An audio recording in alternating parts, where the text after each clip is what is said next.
Hello, I'm SurferClock. And I'm TAP-G. And welcome to What's the Attraction? While work is your vacation. Alright folks, it's time again for us to do another Real View in which we discuss a movie that has a tie into the theme parks. And today's episode is the 2000 Disney film, Dinosaur.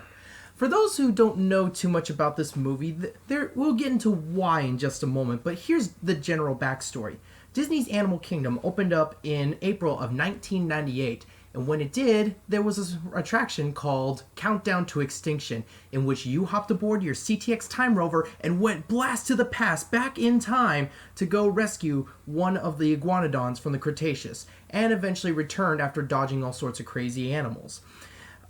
It wasn't about 2 years later when this ride would get a whole new name, a much less enthralling sounding Dinosaur. The reason? Well, because in May of 2000, Disney released a movie called...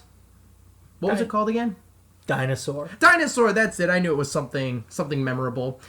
It was just another part of the Michael Eisner era of trying to make everything synergize, and of course it didn't always work. We love the Countdown to Extinction name, and we like the ride, as forgettable as the name is, but we're here to discuss the movie, Dinosaur.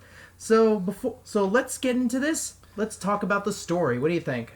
Well, the story, okay. I would say it's serviceable at best. Well, let's talk about the story first so we can catch our listeners up to speed. Sure thing. Okay, so it starts off with an egg that gets transported to this island out in the middle of the sea, I guess, and lands with a colony of lemurs. The egg cracks and hatches, and it's a baby iguanodon they name Aladar.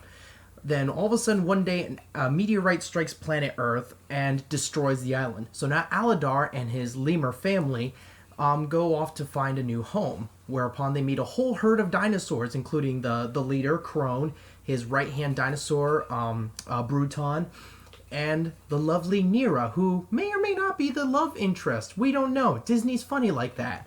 And then, of course, you've got I don't want to say comedic sidekicks, but you have these two older dinosaurs in the back, a Brachiosaur and a Styracosaur and an Ankylosaur, and they're trying to go on this journey to the nesting grounds. It sounds vaguely familiar, doesn't it? Yeah, it sounds a little bit like something we've heard before. Like a Don Bluth-ish film, maybe? Yeah, something like a Land That's Stuck Before Time.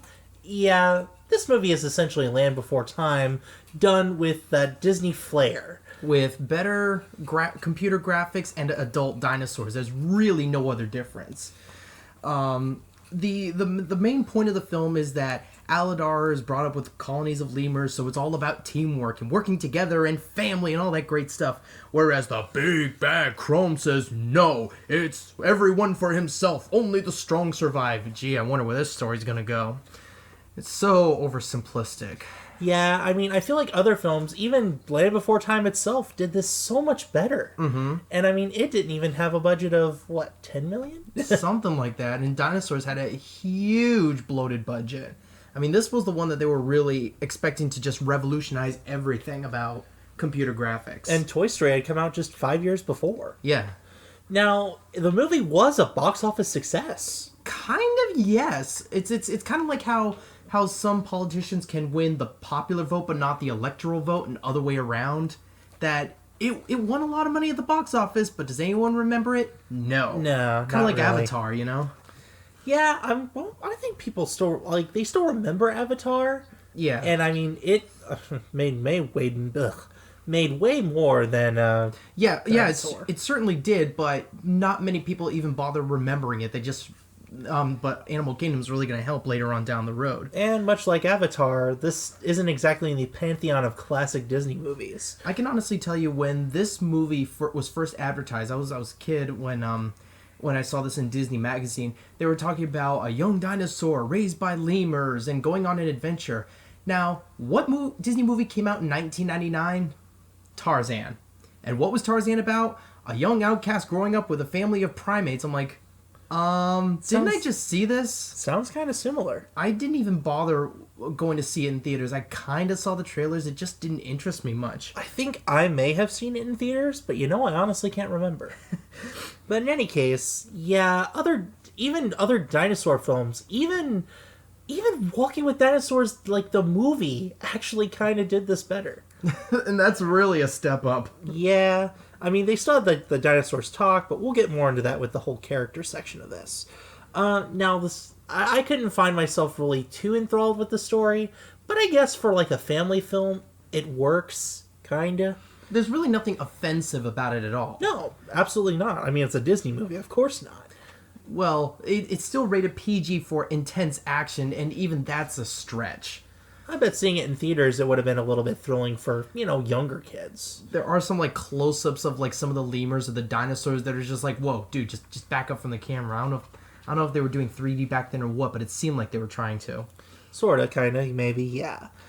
But yeah, as far as the story goes, I'm gonna have to give this a 2 out of 5. I'm not really all that enthralled with the story, and I can barely remember the details. Yeah, I have to give this a 2 out of 5 as well. Just so boring, so cliche, almost put me to sleep.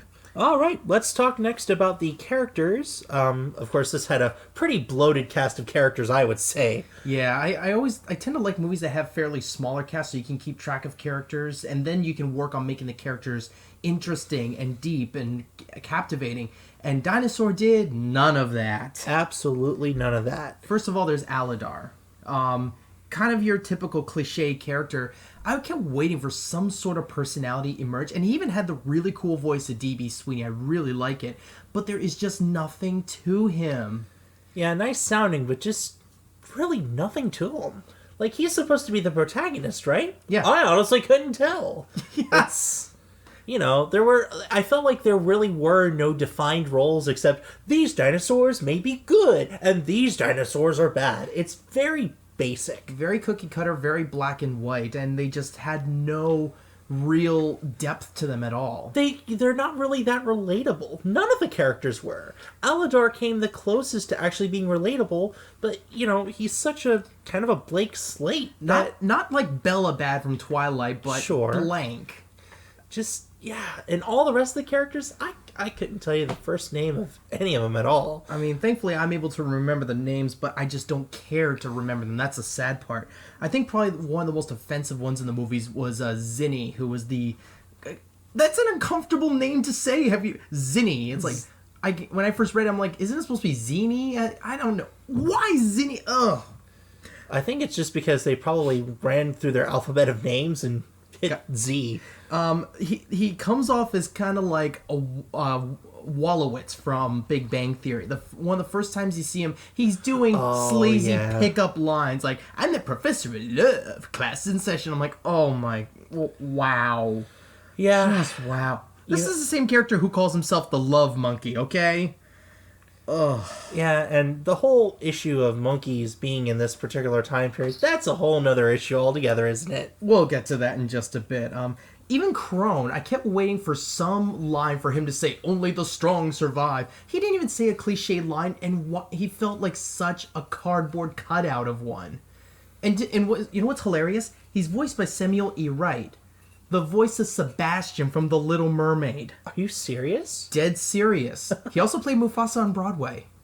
That is interesting. So the guy is not without awesome credentials, but he just could not breathe life into this role. Well, I think part of that, too, is if you're given a bad script, it's really hard to work with. Mm-hmm. And, between the story and now these cardboard cutout characters, just nothing really reached out to me. There's not a whole lot that's memorable about the characters at all. The main reason this is all is really because of Michael Eisner.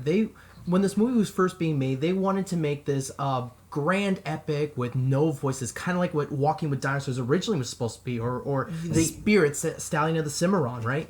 Yes, I believe so. Yes, the Walking with Dinosaurs movie, and unfortunately, this movie is sick.com kind of went kaput. So did all of our reviews. But yeah, I actually reviewed that movie for the site. And when I found out that originally they wanted to make, like, the dinosaurs not talk and there not be a voiceover, that would have been an amazing movie. Yeah. And I guess the same exact thing happened with this. Yeah, agreed. Michael Eisner came in and said it wasn't marketable to kids, so he demanded to put voices in. So I think what happened was they grabbed writers at the last minute and said, put words in their mouths, literally. And so we ended up getting all these very, very bland lines. I mean, there is not a single line in here that is unique to the movie that has nothing to do with names, Yeah. Everything is just recycled, boring, and rehashed. Even the jokes were just lame. I mean, among the others that failed to land. Jerkosaurus, calling the lake a pool, a couple of species removed, the love monkey being a professor in the class, all the pee jokes that were in it. I always liked big girls, and I believe you put in a request for the Dawn of Time. Who wrote these? Hack writers? Perhaps the Hackmeister 2000? I'm the kind of guy where I don't like to put down people if they've, unless they really deserve it, and it's hard for me because, I mean, man, there's just very, very little redeemable at the writing and the characters, and honestly, all in all, I have to give these a 1.5 out of 5. Now, I guess I have to go a little bit better than that, just because I did feel a little bit of relatableness to Aladar, but again, such a blank slate that it's really difficult, but I try to see more from, like, a younger me perspective, and I definitely would have probably latched to Aladar as a younger kid. So he's got that going for him, but none of the other characters in this movie connect at all. So I'm going to go ahead and give the characters a 2 out of 5. All right, so the next category is the animation and effects, in which the only reason we're really talking about this is because Disney won't stop talking about these. Pick up Dinosaur on DVD and watch the bonus features. It is nothing but how they created the special effects and how they made all the wonderful gee whiz. It ain't this computer software, gosh darn, the best thing ever. You know, it almost feels like these animators are like trying to show this to their moms, and like, oh mom, gosh, look at this, look at how I look. Do you see how I did this? Do you see how I did this? Look at all these realistically rendered backgrounds. We did this. Yes, that was us. We did all that. It's funny. That's what the special features on this DVD feel like. When I was a kid, even though I knew very, very little about this dinosaur movie and didn't see much of the trailers, I actually picked up a Dinosaur magazine at a store, and I must have read that thing a million times over and read all the articles, and it was just shameless article after shameless article talking about how much the technology was awesome in Dinosaur. And let's give credit where credit's due. The animation is spectacular, especially for 2000. Yes, and you know what? The first 5 minutes of this movie, they look absolutely incredible. Look at those realistically rendered backgrounds. Those are real backgrounds. They went to Venezuela, Australia, and Florida, and California. And they did a really great job of bringing all this together and making it look like a real prehistoric area. In the first 5 minutes. And then the meteor hits. And then everything is a dusty, brown, ugly desert or dusty, gray, ugly rocks. If I may just say, whose idea was this? Taking your beautifully rendered backgrounds, and I understand it's a lot of work, but why destroy all that in the first 5 minutes? I think the whole point was to show that, they had to traverse across all this sparse and desolate land to get to the lush green valley, and it was all about contrast at that point. But they could still do some really gorgeous backgrounds. I mean, get some great shots of the Sahara Desert or something. Create adversity for your characters, sure, but give us something nice to look at. But I mean, I suppose like the dinosaurs and the creatures, yeah, they were pretty well animated. Yeah. But other than that, it's like the background it's like you have to focus on the dinosaurs because everything else is just I don't want to say it's ugly, but it's just dull. It kind of reminded me of Man of Steel when I went to see that. Just everything is just so many different shades of gray, and everything is so bleak and tired that it's kind of hard to focus and concentrate. You see these gray dinosaurs up against these gray rocks, or these, the slightly bluish dinosaur up against all these brown rocks, and it's just hard to watch and get invested. It feels like some like the unique colorations you saw on like the dinosaurs in that first 5 minutes. Yeah. It completely just fades away. It turns so dull that you literally have to take shapes to be able to tell which character is which. Mm-hmm. And it shouldn't be like that. Though, again, as you said, credit where credit is due. The first 5 minutes of this movie look amazing. And it was really nice for 2000. But you can't pat yourself on the back for just the first 5 minutes of your movie. I'm sorry. It doesn't matter who you are. And again, compare it to Land Before Time, where you had gray Littlefoot, you had yellow Sarah, you had green Spike, and you had brown Petrie. And they all just popped against all these dark, shadow-filled backgrounds where you could see them and follow them, and made for some really great shots. we are kind of comparing apples to oranges because this is a CG animated movie. It is, but as we've seen from Pixar and DreamWorks and Blue Sky, color is not an issue, especially in 2000, the year before we ended up getting Ice Age, Shrek, and Monsters, Inc. That is true, and a lot of them just did the animation so much better. It's hard. I don't want to say things like did this better, did that better, but I don't really know much other ways to explain it. I mean, do they rendered it nice? I don't know. Yeah. But, for what we do get to see and what we do get to enjoy in the film is kind of a visual wonder. Maybe not just for the first 5 minutes, because the character animation is really nice. Yeah. I feel like they did get quite a bit of that actually right. Yeah.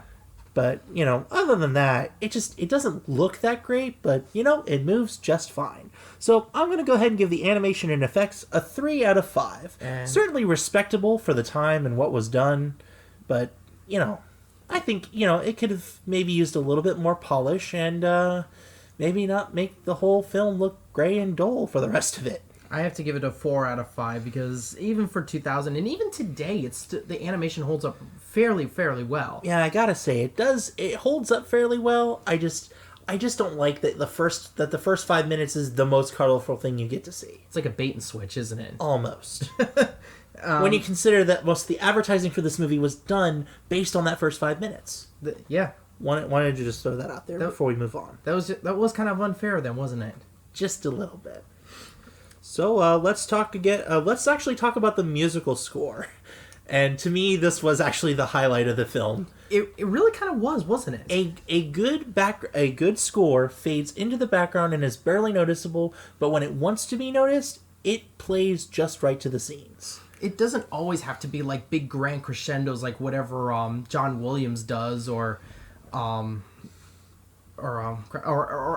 Silvestri, the guy who did like the Back to the Future things. It doesn't always have to be memorable. It just has to emphasize the emotions of the scenes. And I think that when they went from the whole grand epic scale of what everything was supposed to be without the dinosaurs talking to having them talk and go on an adventure, yeah, I think I do have to wonder if they changed like who was scoring it.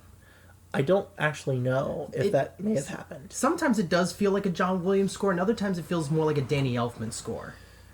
Yeah, I mean, it's almost unfair to use those two because almost everything they've scored is like amazing. Oh, I'm not saying that. I mean, James Newton Howard, who did this for the movie, is very good. I loved his work in Disney's Atlantis, something that is also based in very tribal music and reaches levels of grandeur. And then in the moments where it gets gentle and whimsical, the moments where you're like, oh, please just stop, you do feel the undertone like it's almost like it's a, come on, it's not that bad.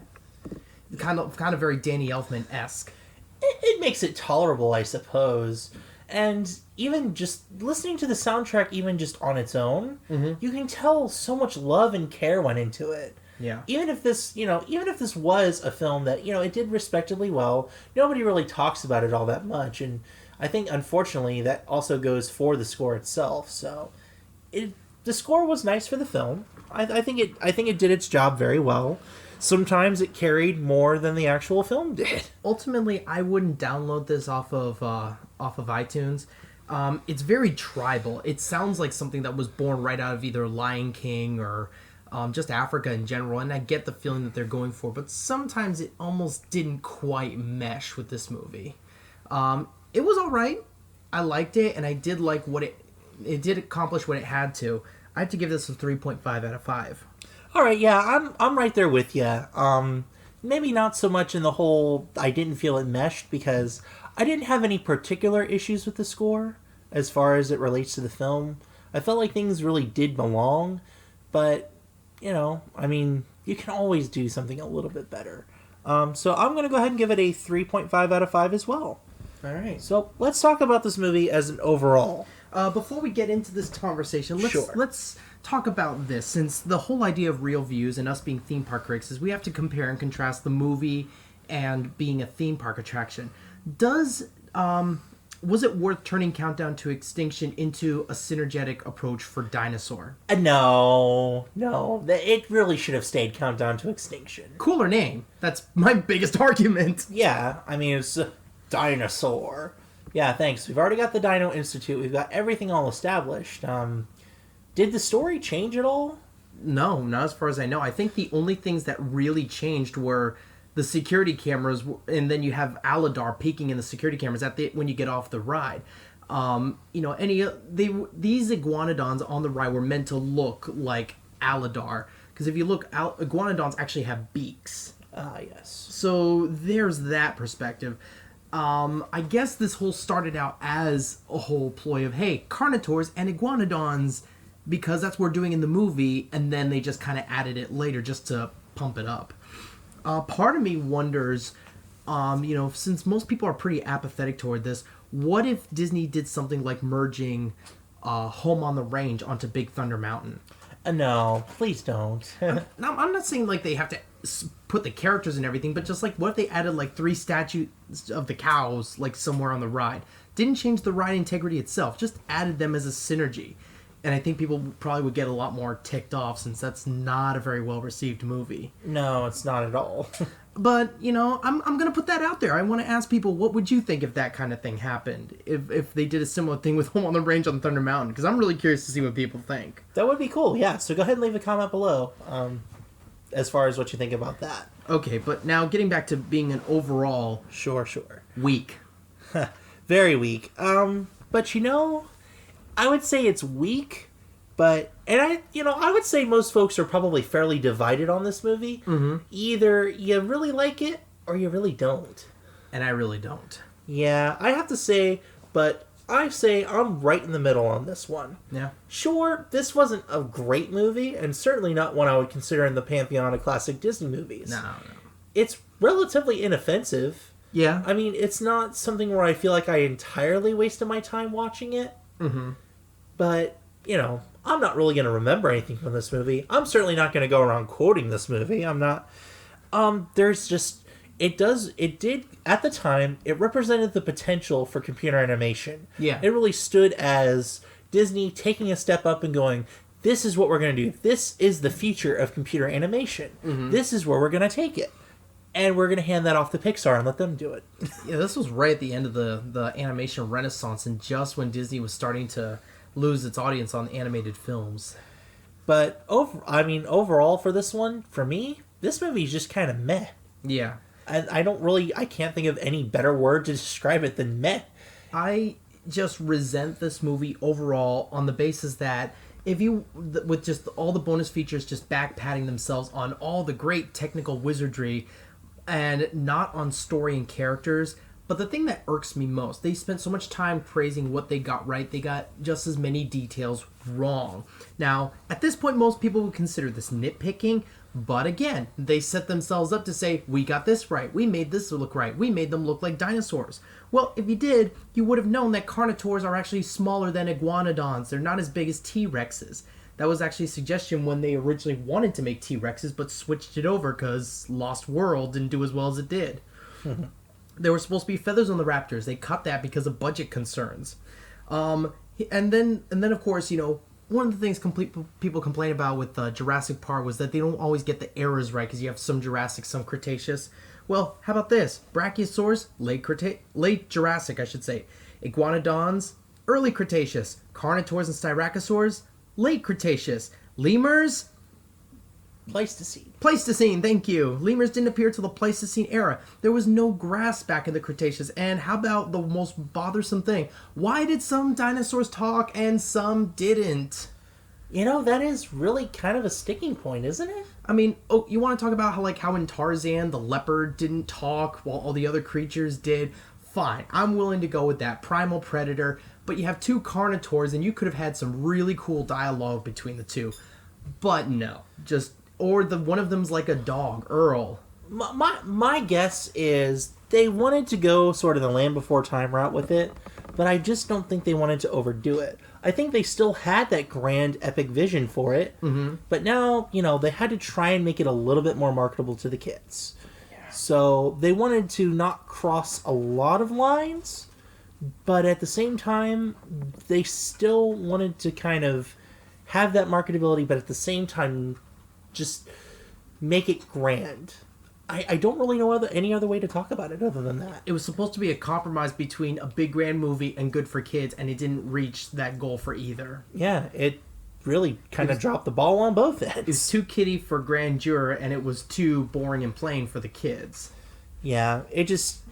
And like I said, this movie, for me, just kind of hits right down the middle. Yeah. I mean, of course it represents this great potential, and I think it sits as a kind of a crag, just for animation and everything to go straight on up, to bring us into the computer-generated renaissance that we have now with all the Pixar films. So it's definitely not without merit, and it was necessary for us to keep moving forward. Yeah, it's a step. It's an evolutionary step, and, you know, very good there with the Walt Disney quote, keep moving forward. We'll keep doing new things and, you know, building new paths and rides and everything else. Yeah. All in all, I have to give this movie a 2 out of 5. And like I said, right down the middle of the road for me. So I'm actually going to go ahead and give this a 2.5 out of 5. So overall, that's a 2 out of 5 from TAP-G and a 2.5 out of 5 from SurferClock. All right, thank you so much for listening to our Real View, folks. Our 100th episode is coming up soon, and we want you to stick around. So once again, I'm TAP-G. And I'm SurferClock. And thanks again for listening to What's the Attraction? Where our work is your vacation.